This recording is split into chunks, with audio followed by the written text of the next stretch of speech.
జరిగే వాస్తవం అయితే అదండి 100% అక్కడ జరిగే వాస్తవాలు అయ్యి. ఓకే, ఆనంద్ సార్ గారు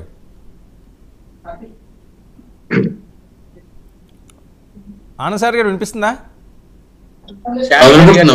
ఓకే, ఆనంద్ సాగర్ గారు ఏంటి ఈ ఆల్రెడీ అప్పుడే పదవులు కూడా పనిచేసుకున్నారట, డిప్యూటీ సీఎం అని చెప్పి వంగా గీత గారు బ్యానర్స్ వేస్తున్నారు, కార్ల మీద నెంబర్ ప్లేట్లు వేస్తున్నారు, అలాగే ఎమ్మెల్యే పవన్ కళ్యాణ్ గారు అని చెప్పి ఆ నెంబర్ ప్లేట్లు ఉన్నాయి. ఒక పక్క ఓటు శాతం పెరిగింది బాగా, అది ఎవరికి ప్లస్ కాబోతున్నది, ఎవరికి మైనస్ కాబోతుంది, ఎవరు పుట్టి ముంచిపోతున్నది? మీరు ఆ ప్రాంత వాసులే కాబట్టి మీకు అవగాహన ఉంటుంది. సార్, ముందుగా మీకు ప్యానల్లో ఉన్నటువంటి మిత్రులకి హృదయపూర్వక నమస్కారం. నేను 1972 నుండి ఎలక్షన్ చూస్తున్నానండి. మా నాన్నగారు 2 సార్లు ఎమ్మెల్యే అయ్యారు, మంత్రి అయ్యారు. ఆయన ఒకటే మాట చెప్పేవారు మా నాన్నగారు, మేము పిల్లలుగా ఉన్నప్పుడు, ఏదైనా బై ఎలక్షన్ జరిగినా, జనరల్ ఎలక్షన్ జరిగినా 60% మించి పోలింగ్ జరిగితే గవర్నమెంట్ కూలిపోతుందని చెప్పేవారు మా నాన్నగారు. అది నేను ఆయన చెప్పింది వాస్తవం కాదనేది ఒక 10-16 ఎన్నికల్లో చూశాను. ఎప్పుడైతే ఓటింగ్ శాతం పెరుగుతుందో అధికార పక్షం కుప్పకూలిపోతుంది.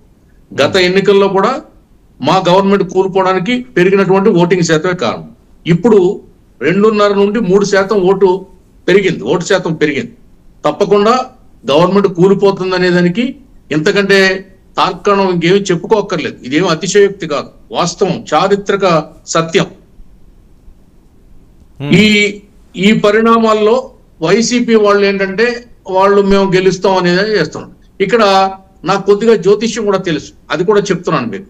2012లో మీ పర్మిషన్ తో చెప్తున్నా, చెప్పకూడదేమో కానీ మీరు ఒక 2 మాటలు.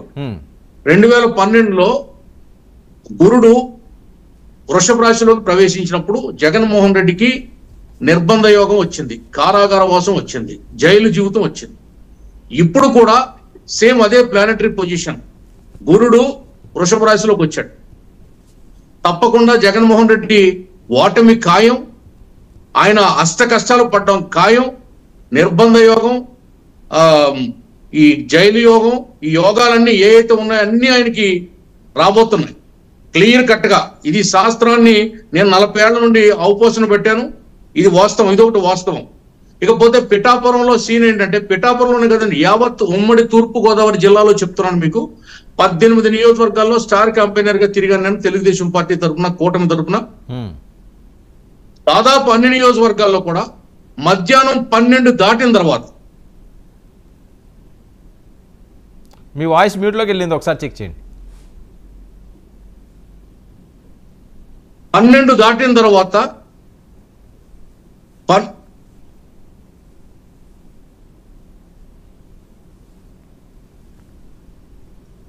12 వినపడుతుందండి? మాట్లాడండి. వినపడుతుందండి? మాట్లాడండి.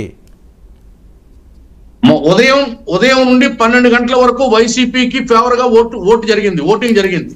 12 తర్వాత, ఎందుకంటే 12 వరకు పునర్వసు నక్షత్రం ఉంది, జగన్మోహన్ రెడ్డికి మిత్రతార. 12 తర్వాత పుష్యమి నక్షత్రం వచ్చింది, జగన్మోహన్ రెడ్డికి నైదనతార వచ్చింది, విపత్తార వచ్చింది. అక్కడ నుండి రాత్రి 2 గంటల వరకు, తెల్లవారుజాము 2 గంటల వరకు కూడా జరిగిన పడిన ప్రతి ఓటు కూటమికి పడ్డాయి. ఇది వాస్తవం. అందుకే ఓటింగ్ శాతం పెరిగిపోయింది మధ్యాహ్నం నుండి. 12 గంటల వరకు 23%, 30% అయినటువంటి ఓటు శాతం 83% తాకింది రాత్రికి. కాబట్టి అటు నుండి ఇటు చూసినా, ఇటు నుండి అటు చూసినా, ఏ విధంగా వడపోత పోసినా, మొన్న మీరు కూడా చక్కటి విశ్లేషణ ఇచ్చారు. తూర్పుగోదావరి జిల్లాలో ఎన్ని సీట్లు ఏ పార్టీ గెలుస్తుందని దాని మీద చాలా బాగా చెప్పారు. నాకు నచ్చింది మీరు చెప్పింది, అది అందరికంటే బాగా చెప్పారు మీరు. అన్ని ఛానల్లో వచ్చినటువంటి దానికంటే మీ విశ్లేషణ చాలా బాగుంది, పొగడ్డం కాదు, ఇది వాస్తవం కూడా.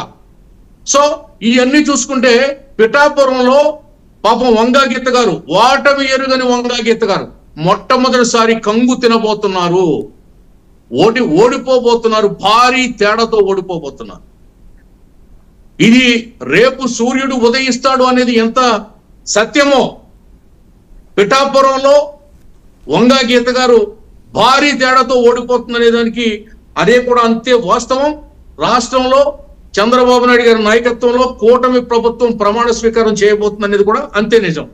ఇంకా పగటి కళలు ఎన్నిక అనుకున్నా ఏమి ఇబ్బంది లేదండి. ప్రజల్లో ఈ ప్రభుత్వం పట్ల అసహనం వచ్చింది. పథకాలు ఎప్పుడు కూడా పనిచేయవండి. అసహనం వచ్చినప్పుడు, ప్రజల్లో ఆగ్రహ జ్వాలలు రేగినప్పుడు, అసంతృప్తి కలిగినప్పుడు, ఆ అభివృద్ధి లేనప్పుడు ఏదో నూకలు జల్లేసి పీకలు నొక్కేద్దామంటే ఊరుకునే రోజులు ప్రజాస్వామ్యంలో ఇంక లేవవి. ప్రతి పౌరుడు కూడా చాలా అడ్వాన్స్డ్ తెలివితేటలతో, ఆలోచనతో ఈ ఎలక్షన్ లో మాత్రం ఓటేశాడు.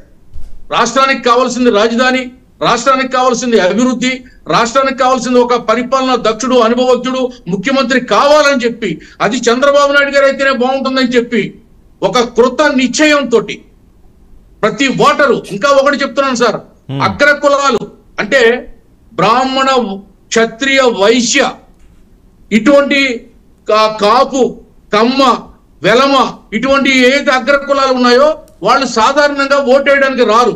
అంటే క్యూలో నిలబడడానికి వాళ్ళకి ఇష్టం ఉండదు, ఎండలో రావడానికి ఇష్టం ఉండదు, వర్షం వస్తే ఇష్టం ఉండదు. అటువంటి వాళ్ళు కూడా, ఆఖరికి 90 ఏళ్ళు ఉన్నటువంటి వృద్ధులు కూడా ఆ వర్గాల నుంచి ఇంట్లో నుండి మొట్టమొదటిసారిగా బయటకు వచ్చి పోలింగ్ బూతుల దగ్గర క్యూలో నిలబడి అర్ధరాత్రి వరకు, తెల్లవారుజాము వరకు ఓటేశారు ఆ వర్గాలు. సాధారణంగా పంచాయతీ ఎన్నికల్లో ఆ వర్గాల్ని బలవంతంగా తీసుకొచ్చి ఓటు చేయిస్తుంటారు లోకల్ బాడీ ఎన్నికల్లో. కానీ ఇప్పుడు పార్లమెంట్ కి, అసెంబ్లీకి జరిగినటువంటి ఎన్నికల్లో ఆ వర్గాలు కూడా 100% వచ్చి ఓటేశారు.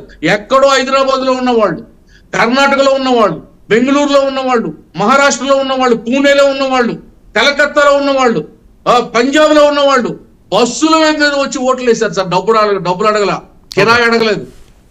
చాలా కష్టపడి 14 గంటలు 16 గంటలు ప్రయాణం చేసి వచ్చి ఓటేశారు. దేనికి సంకేతం ఇది? ఆంధ్ర రాష్ట్రానికి ఒక అడ్రస్ కావాలి, ఆంధ్ర రాష్ట్రానికి ఒక ఐకాన్ లాంటి ముఖ్యమంత్రి కావాలి. అధోగతి పాలు చేసే ముఖ్యమంత్రి, అధోపతాలను తొక్కేసే పరిపాలన ఆంధ్రుడు కోరుకోవట్లేదు. వాడు ఎక్కడున్నానే ఉండి, అమెరికాలో ఉన్నా, లండన్ లో ఉన్నా, కెనడాలో ఉన్నా, ఎక్కడున్నా ఆంధ్రుడు వేళ కోరుకున్నది ఏంటంటే ఒక గౌరవప్రదమైనటువంటి ప్రభుత్వం కావాలి. పక్క రాష్ట్రాలతో పక్క రాష్ట్రాల దగ్గర తల ఎత్తుకు నిలబడాలి. ఆంధ్రుడిగా ఆంధ్ర పౌరుషాన్ని ఒకసారి మళ్ళీ ప్రపంచవ్యాప్తంగా తెలియజేయాలి, రుచి చూపించాలనే ఒక పట్టుదల ఓటర్లో కనబడింది. ఓకే ఆనంద్ సార్ గారు, ఒక్క నిమిషం మనతో పాటుగా రావి సౌజన్య